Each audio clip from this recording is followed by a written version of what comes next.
మరి విఘ్నేశ్వరుడు పార్వతీదేవి యొక్క కుమారుడు కనుక శ్రీ మహావిష్ణువుకి మేనల్లుడు అవుతాడు. మేనమామల ముద్దు మేలైన ముద్దు.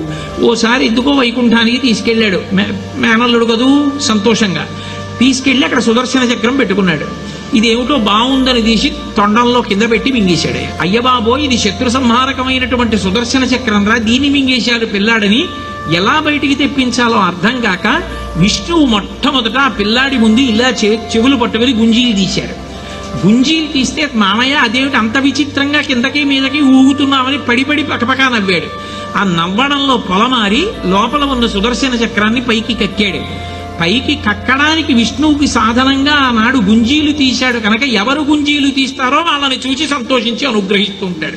ఇప్పటికీ మీరు పాండిచేరి వెడితే పాండిచేరి రోడ్డు అంతా కూడా గుంజీలు తీస్తూనే కనపడతారు మీకు. విఘ్నేశ్వరుడి యొక్క పూజ అంత తేలిక.